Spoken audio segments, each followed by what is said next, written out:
Olá, eu sou a professora Roberta Santos e estamos aqui para o nosso curso de Direito Constitucional focado no concurso da UFRJ 2022. E como funcionará esse nosso curso? Bom, trataremos de toda a teoria que for relevante para a sua prova e resolveremos também questões referentes a cada assunto. Então, por exemplo, na aula de hoje, aula 1, trataremos dos princípios fundamentais. Assim que acabarmos de cobrir toda a teoria sobre esse assunto, na aula seguinte resolveremos questões sobre esse assunto. E assim faremos com cada assunto que for relevante para a sua prova. Tudo bem? Então, como eu havia dito, aula 1, princípios fundamentais. Esse nome já diz muita coisa, né? Princípios fundamentais. Fundamentais vem de fundamento, base, alicerce. Então, vamos tratar daqueles princípios que são a base da nossa República Federativa do Brasil. Que princípios são esses? Esses princípios estão previstos nos artigos 1º ao 4º da Constituição Federal. O artigo 1º trata dos fundamentos da República. O artigo 2º, da separação dos poderes. Artigo 3º traz os objetivos da República. E, por fim, o artigo 4º fala dos princípios que regem as relações internacionais. Então, esse é o conteúdo da nossa primeira aula. Bom, para começar, vamos dissecar o que diz o artigo 1º.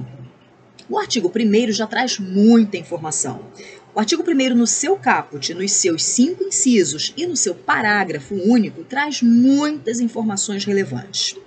Bom, o artigo 1º diz o seguinte: a República Federativa do Brasil, formada pela união indissolúvel dos estados e municípios e do Distrito Federal, constitui-se em Estado democrático de direito e tem como fundamentos, inciso 1º, a soberania, inciso 2º, a cidadania, inciso 3º, a dignidade da pessoa humana, inciso 4º, os valores sociais do trabalho e da livre iniciativa, inciso 5º, pluralismo político, e com parágrafo único, todo o poder emana do povo, que o exerce por meio de representantes eleitos ou diretamente, nos termos desta Constituição. Como eu havia dito, muita informação. Então vamos dissecar esse artigo. Bom, primeiramente, temos as seguintes informações. No artigo 1º já, que a nossa forma de governo é a república, que a nossa forma de Estado é a federação, que o nosso regime de governo ou regime político é a democracia, que os entes federativos são a União, os estados, o Distrito Federal e os municípios, todos dotados apenas de autonomia. Nenhum dos entes possui soberania, somente a federação possui soberania. Calma que vamos falar sobre tudo isso detalhadamente. Mas, num primeiro momento, são essas as informações que conseguimos extrair logo do caput do artigo 1º. Olá, focados e focadas, sou o professor Leonardo Vasconcelos, professor de Noção Informática, e vamos para mais uma aula. Agora o assunto é noções de segurança da informação e sua proteção. O que eu quero dizer?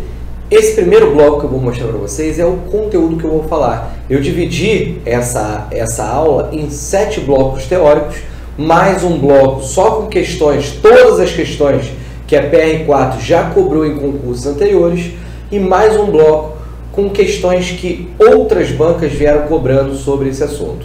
Então, espero que vocês estejam junto com a gente, lembrando que quando a gente fala de noções de segurança da informação, a gente tem que falar dos seus princípios, o que é a segurança da informação, quais são os programas que me protegem, quais são os programas que atacam e quem faz esse tipo de ataque. Então, bora para o estudo, seguimos para o próximo bloco, o bloco que a gente começa a aula teórica. Se você está me assistindo neste momento, tenho certeza que você é um concursando de sorte, porque você fez uma ótima escolha. Você escolheu estudar focado no edital da UFRJ, concurso que mais aprova no ramo de educação federal no nosso país. Seja muito bem-vindo ao nosso curso online de raciocínio lógico. Meu nome é Júlio César e eu já inicio o nosso curso falando o seguinte: eu estou aqui para trabalhar, para te deixar de cara para o gol, para que você possa vencer, essa dificuldade que é estudar o raciocínio lógico. Se ao final de alguma aula ou até mesmo ao final do curso você tiver alguma dúvida, fique à vontade para me procurar. As minhas redes sociais estão todas aqui disponíveis para você ser meu amigo, tirar dúvida, acompanhar meu trabalho, tá tá bom? Então, sem perder tempo, vamos iniciar a nossa aula. Nossa primeira aula, o tema será conjuntos, né? Vamos falar de operações com conjuntos. Está aí uma definição, que o conjunto nada mais é do que uma reunião de elementos. Isso ninguém vai te perguntar na prova. Até porque, quando a gente fala de operações com conjuntos no raciocínio lógico, esses conjuntos vão ser conjuntos numéricos. Nós vamos ter números, nós vamos ter elementos numéricos, tá bom? Então vamos lá para a gente poder entender um pouquinho isso daí. Inicialmente, vamos falar da relação de pertinência. Júlio, o que vem a ser a relação de pertinência? É bem simples. Quando eu falo relação de pertinência, eu me refiro necessariamente à seguinte situação.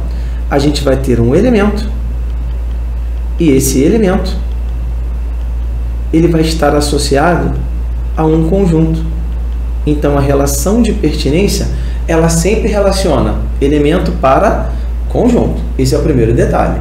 E nós usamos dois símbolos matemáticos. Nós temos o símbolo de pertence, que é esse carinha aqui, e nós temos o símbolo de não pertence, tá bom? Vamos começar com um exemplo bem simples. Vamos lá. Letra A. A letra A diz o seguinte: 2 não pertence ao conjunto A. Repare que nós temos um elemento associado a um conjunto. E o exemplo A diz que o 2 ele não pertence ao conjunto A.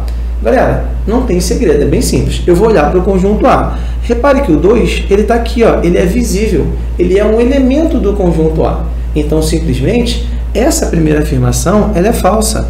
Ela é incorreta, porque o 2 ele pertence ao conjunto A. Tudo bem? Olha a letra B. 4 pertence ao conjunto B. Vamos conferir? Olha o 4 aqui, ó. Ele está visível. De fato, ele é um elemento do conjunto B. Então, essa afirmação está correta. Então, quando a gente fala da relação de pertinência, é basicamente isso. Se o elemento ele pertence ao conjunto, quer dizer que ele está visível, eu consigo enxergá-lo neste conjunto. Se um elemento não pertence a um determinado conjunto, a gente não consegue visualizar. Olha essa letra C. Repare que esse cara aqui, ele é um conjunto vazio. E aqui eu estou usando a relação de pertinência. O meu exemplo está afirmando que o conjunto vazio pertence ao conjunto B. Em um primeiro momento, tudo indica que isso está errado, porque ele é um conjunto. Mas cuidado, porque existe um tipo de pegadinha que pode ser cobrado na sua prova. E já eu vou falar disso. Mas por enquanto entenda o seguinte: se o cara estiver visível, ele é um elemento desse conjunto. Quando você olha para o conjunto B, todo ele, repare que o conjunto vazio não está visível. Então, ele não pertence ao conjunto B. Portanto, essa afirmação aqui está o quê? Incorreta, porque ela diz que o conjunto vazio pertence ao conjunto B. Tudo bem? Beleza, né? Letra D. Está dizendo que o conjunto A não pertence ao conjunto B. Repare que nesta situação, estamos associando dois conjuntos. Isso não pode acontecer, tá bom? O certo aqui seria que a gente utilizasse a relação de inclusão. Então, isso daqui, gente, está incorreto. Eu não posso afirmar que um conjunto pertence ou não pertence ao outro. Neste caso, a gente tem que usar a relação de inclusão. Sei que a dúvida já está na sua cabeça. Ué, Júlio, como que no conjunto vazio você pôde usar a relação de pertinência e neste caso você não pôde utilizar? Espera um pouquinho que eu já vou te explicar isso daí, tá bom? Beleza, vamos continuar. Olá, meus amigos, olá, minhas amigas, sejam muito bem-vindos ao Focado no Edital. Eu sou o professor Igor Dalto, professor de Direito Administrativo. Estou aqui hoje para trabalhar com vocês o Estatuto dos Servidores Públicos Civis Federais, a famosa Lei 8.112/90. O nosso curso ele vai ser de questões com teoria aplicada. Então, eu ordenei as questões de tal maneira que nós conseguimos trabalhar todas as questões conseguimos trabalhar os temas relevantes através das questões que foram por nós selecionados. Lembrando que somente questões da banca PR4. Claro que o aluno pergunta, mas professor, se eu tiver que focar num tema, qual o tema que eu devo focar na Lei 8.112, de acordo com o que a PR4 sempre cobra? Bom, eu fiz uma seleção de questões, mas uma verdade eu consegui extrair a partir de tudo que eu vi nas questões da banca PR4. Ela tem uma predileção. E a predileção da banca PR4, do seu concurso da FRJ, é a parte de penalidades. Quando se aplica advertência, suspensão, demissão e se cair na prova para você, vai ser uma mão com açúcar, vai ser muito fácil essa questão. Por quê? Eu vou ensinar uma técnica a vocês de decoreba, é um macete para você saber quando se aplica as hipóteses de advertência, quando se aplicam de suspensão e quando se aplicam de demissão. Mas isso a gente deixa lá para o final, porque eu vou mais ou menos na ordem da Lei 8.112. Vou passando por temas específicos, inclusive dividindo esses temas em blocos. Por exemplo, no início, a primeira informação é que a Lei 8.112, como está aqui no quadro, é o Estatuto dos Servidores Públicos Civis. Então, o pessoal das Forças Armadas, quais sejam Exército, Aeronáutica e Marinha, não são regidos por esse estatuto, porque o estatuto deles é próprio, é um estatuto específico da área militar. Já o segundo ponto é que é o Estatuto dos Servidores Federais. Então, esse estatuto não vale para o servidor do Estado do Rio de Janeiro, do Estado de São Paulo, do município do Rio, do município de Caxias, do município de Niterói e assim sucessivamente. É o estatuto somente dos servidores federais. PF, PRF, Ministério Público da União, UF, UFRJ e assim sucessivamente. Outro ponto. Existe uma coisa na nossa Constituição, está lá no artigo 39, chamada de regime jurídico único, que obriga os entes da federação, cada um deles, a fazer uma opção pelo regime estatutário ou seletista e torná-lo obrigatório para toda a sua administração, direta, autárquica e fundacional. E aí, se você quer ter mais informações sobre essa questão do que é administração direta, autárquica e fundacional, eu sugiro que você assista ao nosso conteúdo de administração direta e indireta. Já está gravado e disponível para vocês. Pois bem, então retornando. Cada um dos entes da federação deve fazer sua opção. Uma União, 26 estados, um Distrito Federal e 5.560 municípios. Eles deveriam optar pelo regime estatutário ou seletista. Se optarem pelo seletista, a CLT já existe, beleza. Mas se optarem pelo regime estatutário, cada um faz o seu estatuto. A União optou pelo regime estatutário, tornou a Lei 8.112 o seu estatuto e aplica, portanto, aos servidores da administração pública direta, como Polícia Federal, tribunais, Polícia Rodoviária Federal, Ministério Público, Defensoria da União, Advocacia Geral da União. Temos também as autarquias, como o Banco Central, como a CVM e por aí vai. E temos, por fim, as fundações públicas. Aí, nesse caso, as fundações públicas nós temos um ponto um pouco diferente. Aliás, nós temos a mesma ideia das fundações públicas, porque Fiocruz, FUNAI, IBGE é a mesma coisa e se aplica às fundações públicas também a Lei 8.112. Beleza, pessoal? Então vamos lá, vamos dar continuidade aqui. Nesta primeira questão, vamos justamente começar a falar da Lei 8.112. Já expliquei, portanto, que ela é o regime jurídico único de servidores federais, aplicável à administração direta, autárquica e fundacional. E aí o primeiro tema relevante da Lei 8.112, não temos a questão aqui, que é a definição de cargo público, a definição de servidor. Servidor é aquele legalmente investido em cargo, e cargo é aquela unidade, aquele espaço na administração que tem nome, que é remunerado pelos cofres públicos e tem atribuições definidas em lei. Então essas definições eventualmente caem em prova e também cai em prova que é proibido o trabalho gratuito, salvo as hipóteses previstas em lei. Aí depois a gente já cai por um tema que são as formas de provimento. E aí eu tenho até uma técnica de memorização aqui para vocês que eu vou mostrar-lhes. Espera aí, deixa eu voltar aqui. Vamos lá, telinha branca. Seguinte, existe uma técnica de memorização, deixa eu ficar pequeno aqui para não atrapalhar vocês. Existe uma técnica de memorização que é o famoso arerê no pererê. O A é de aproveitamento.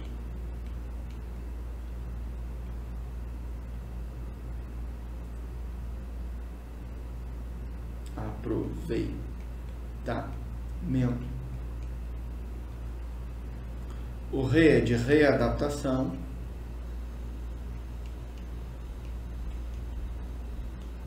O segundo Re é de recondução. Nomeação. Promoção. Reintegração.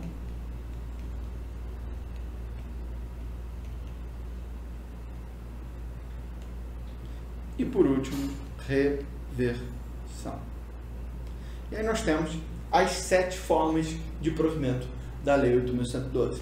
Dessas aqui, uma se destaca, que é justamente a que nós vamos falar agora no nosso primeiro bloco, a nomeação. A nomeação, ela é a única forma de provimento originária. Então, sobre a Arerê do Pererê, você tem que saber que a nomeação é a única forma de provimento originária. Consequentemente, todas as outras serão derivadas. Então, a única forma de você iniciar sua relação com a administração é através da nomeação. Porém, depois de iniciada a sua relação com a administração, você pode passar por uma readaptação, que é em razão da sua saúde, ou você pode ser reintegrado, caso seja ilegalmente demitido e prove que a demissão foi legal, você retorna. Então, são formas de provimento derivadas. Dessas formas de provimento, eu vou fazer aqui a ressalva de que algumas delas são exclusivas dos servidores estáveis. Quais sejam o aproveitamento, a recondução e a reintegração. São exclusivas dos servidores estáveis. Readaptação, promoção e reversão podem ou não acontecer com o servidor estável. Na verdade, a reversão, uma delas é exclusiva do servidor estável e a outra não. Aí depois a gente fala sobre isso quando falarmos um pouquinho de cada uma delas. Vamos agora, portanto, falar sobre nomeação. A primeira questão dá o tom aqui sobre nomeação. E aí eu te faço uma pergunta. Aquele nomeado para cargo de provimento em comissão é servidor público, regido pelo Estatuto, pela Lei 8.112? Porque todo mundo sabe que aquele que for aprovado no concurso, nomeado para um cargo público efetivo, evidentemente, ele será um servidor estatutário. Mas e aquele que não for aprovado em concurso e for nomeado para aquele famoso cargo de comissão, que é de livre nomeação e livre exoneração? Ele é estatutário? E a resposta é sim. Que isso, professor? Então eu estou estudando para concurso público à toa. Eu tinha que estar fazendo network, fazendo amizade certa e arrumar minha nomeação para ser estatutário. Sim, mas o estatuto se aplica a ele no que couber. E, por exemplo, tudo que envolver a estabilidade não cabe para aquele que ocupa somente cargo em comissão. Porque para adquirir a estabilidade, existem 4 requisitos. Quais são esses requisitos? Aprovação em concurso público, nomeação para cargo efetivo, 3 anos de efetivo exercício e aprovação em avaliação especial de desempenho que ocorre no estágio probatório. Quem é nomeado para cargo em comissão somente não é aprovado em concurso, não é nomeado para cargo efetivo e não é sequer submetido à avaliação especial de desempenho no estágio probatório, então não tem como ser aprovado. No máximo consegue atender um dos requisitos, que são os 3 anos de efetivo exercício. E aí, pessoal, tem até uma técnicazinha de memorização, tá bom? Porque para a pessoa que passa no concurso não adquirir estabilidade, tem que ser uma ANTA. O que nós temos aqui? A aprovação em concurso público, nomeação para cargo efetivo, 3 anos de exercício,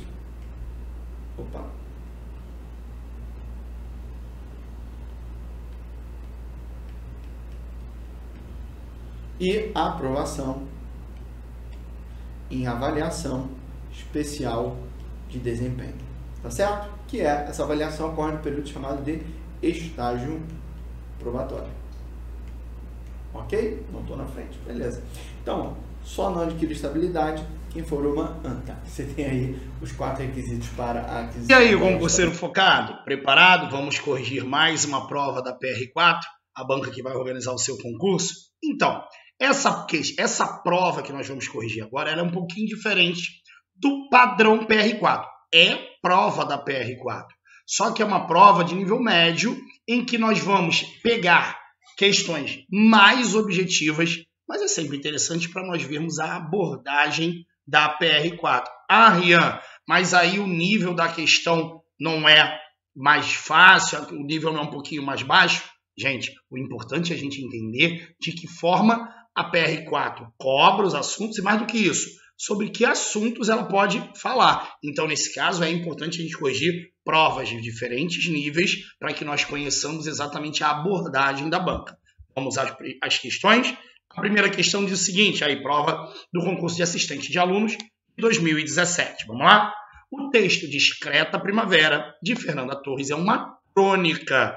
Assinale a alternativa em que há uma característica desse gênero textual. Bom, para início de conversa, o gênero crônica, ele é um texto que trata de um determinado assunto do nosso cotidiano e que tem como base sempre uma narrativa. Sempre vai ser utilizada uma narrativa como referência para levantar um assunto que será discutido. Um assunto que trata de aspectos do nosso cotidiano, da situação, do contexto social em que vivemos. Então, só nesse resumo, e é exatamente esse o conceito de crônica.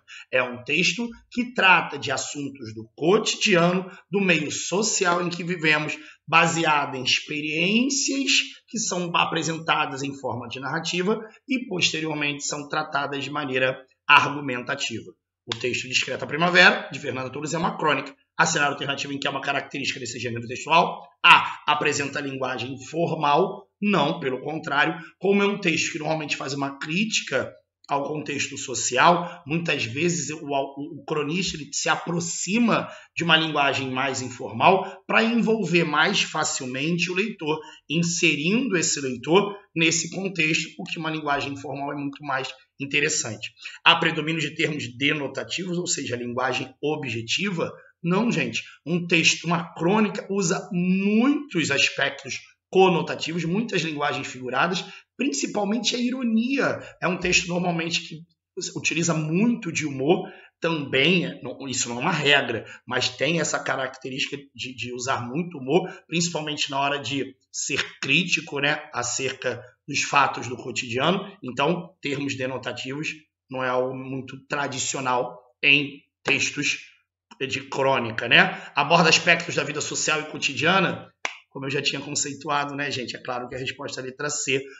Trata de assuntos do cotidiano, da sociedade, mostrando exatamente como a sociedade lida com esses problemas e sempre levanta uma crítica social. D apresenta marcas de objetividade, como eu falei para vocês. A letra B não está correta, porque os termos denotativos eles acabam sendo mais objetivos, sempre tem uma subjetividade explorada principalmente por meio das figuras de linguagem. E aborda aspectos fictícios, não. Eles abordam muitas situações do cotidiano, as experiências pessoais de muitas pessoas que servem como referência para o assunto levantado. Então, nesse caso, a resposta da questão número 1 é realmente a letra C de casa. Show? Vamos para a questão número 2. A questão número 2, olha o Rian dando spoiler aí, ó. Uma figura de linguagem marcante nesse gênero textual, gente, não que não haja as outras figuras, mas a ironia que nós já apresentamos numa prova anterior, eu coloquei o conceito de ironia, é quando você, por meio de uma informação que contraria a realidade, é óbvio que a ironia tem sempre um objetivo, que é qual? A crítica. E, na verdade, a ironia é aquilo quando você diz uma coisa, quando na verdade quer dizer outra, na verdade usando a ideia. E é sempre com um tom mais puxado para o humor, para deixar aquela crítica de uma maneira mais suave. Afinal, se eu estou usando situações do cotidiano, é justamente para a gente apresentar aspectos de ironia. Outras figuras de linguagem, metonímia, metáfora, sinestesia, aliteração. Vamos ver características de cada uma delas. A ironia nós já tínhamos apresentado anteriormente no texto. A Fernanda Torres apresenta, sim, em várias passagens, a ironia, principalmente quando ela enumera características como... cadê? Eu estou na prova certa? Estou na prova certa, estou aqui. Tem um momento que ela situa o beixa lógico da multiplicação dos blogueiros, aquele parágrafo em que ela fala sobre a questão da promoção, da autopromoção. O século XXI promove revoluções movidas a like, não diminui a importância das petições que, reitero, assino convicta, mas o milênio que se inicia também produziu uma perturbadora pornografia do ego, do exibicionismo das selfies, aí ela vai do beixa lógico da multiplicação de blogueiros. É claro que esses termos, o tipo pornografia do ego, é claro que ela está usando termos aí de maneira irônica. Esse parágrafo aí, então, é cheio de ironia. Tá? Vamos ver as outras figuras? Metáfora, galera. Metáfora é a figura de linguagem mais conhecida, né? Baseada numa comparação, porém sem o termo conectivo de comparação. É uma comparação implícita, feita por analogia. O que é analogia? É quando você apresenta dois termos diferentes, fazendo uma comparação implícita por não ter o conectivo. O que são termos diferentes? Bom, se eu pego, por exemplo, dois homens, eu acho que eu até falei em outro momento sobre metáfora, se eu comparo eu e meu pai, eu sou tão alto quanto meu pai. São dois homens. Agora, se eu falo que meu pai é alto como um poste, são elementos diferentes. Só para dizer que meu pai é muito alto, percebeu? Então, nesse caso, tem uma comparação que, obviamente, leva-nos à hipérbole, que é o exagero. É para dizer que meu pai é muito alto, mas parte de uma comparação feita por analogia. Consequentemente, quando eu falo assim, essa menina é uma flor, percebeu?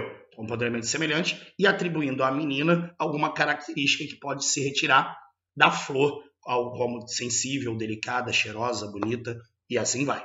Beleza? Então, olha lá, os oceanos são o pulmão do mundo. Veja que eu estou comparando os oceanos ao pulmão, não de maneira objetiva, uma vez que não existe o conectivo. Consequentemente, por ter elementos diferentes, eu estou dizendo que por meio dos oceanos o mundo respira pela produção de oxigênio. Encontrei a chave do problema. Observe que a palavra-chave aí já assume o papel da palavra solução, na verdade. Então, há uma comparação implícita. Observe, quando eu falo comparação implícita, é porque não existe o termo conectivo de comparação. Veja bem, nosso caso é uma porta entreaberta, a música do Gonzaguinha. Eu estou comparando o nosso caso e uma porta entreaberta. Nesse caso, eu tenho a metáfora. A metonímia, muita gente confunde a metonímia com a metáfora, mas é bem diferente. Uma vez que metonímia não é comparação, é uma associação de ideias. No momento em que eu chego e apresento ideias que, por meio daquela palavra, te leva a compreender uma informação e que você associa. Por exemplo, eu falar que eu vou toda semana ao barbeiro, ninguém se incomoda com a frase. Mas se você parar para pensar, barbeiro não é um lugar para que eu vá. Aí eu vou ao barbeiro, não, você vai à barbearia fazer a barba. Entende o que eu estou querendo dizer? Esse caso da tua associação é imediata. Aí eu adoro ler Machado de Assis.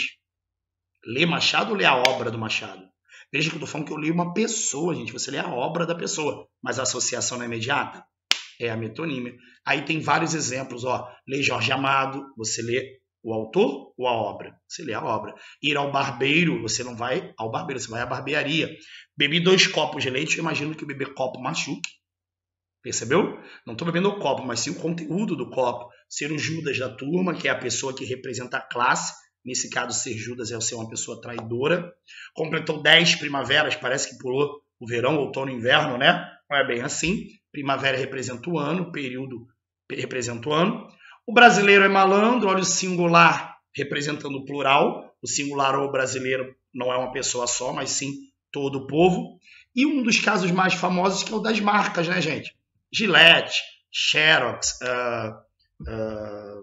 Bic, são várias as marcas que você fala a marca, a pessoa associa Cotonete, Sedex, são muitas as marcas que você ouve a marca e associa ao produto, não é verdade? Afinal, ninguém fala que vai comprar amido de milho, vai comprar o quê? Maizena, que é a marca do amido de milho mais famoso que existe. Então, nesse caso, a associação é imediata, isso é metonímia. Sinestesia, que se não me engano é a opção da letra D de dado, é a mistura de sensações. Quando eu falo em cheiro doce, olha só que mistura. A gente compreende tão claramente o conceito de cheiro doce, né? Mas perceba que cheiro é olfato e doce é paladar. E a gente entende completamente que aquele cheiro remete à ideia de algo doce. Então, nesse caso, é algo que a gente chama de sinestesia. Mistura de sensações. Olha o texto do Cruz e Souza que fala em brancas sonoridades de cascata. Gente, branca, visão é a cor, sonoridade é audição. Mas é claro que ele está falando que a sonoridade das cascatas trazem o quê? Paz. E a paz é representada pela cor branca. Então, é a sinestesia, mistura de sensações. E a aliteração, mencionada na letra E, a repetição intencional de uma mesma consoante no texto. Veja que no texto de Cruz e Souza, poeta simbolista, ele repete por várias vezes a consoante V. Vozes veladas, veludosas, vozes volúpias, violões, vozes veladas, o tempo todo. Essa repetição também pode ser de vogais. Se for uma repetição de vogais intencional, aí você chama de assonância. Repetição de consoantes é aliteração. Por isso, a resposta da número 2 é letra A, ironia, porque essas figuras não estão predominando na crônica apresentada. Show?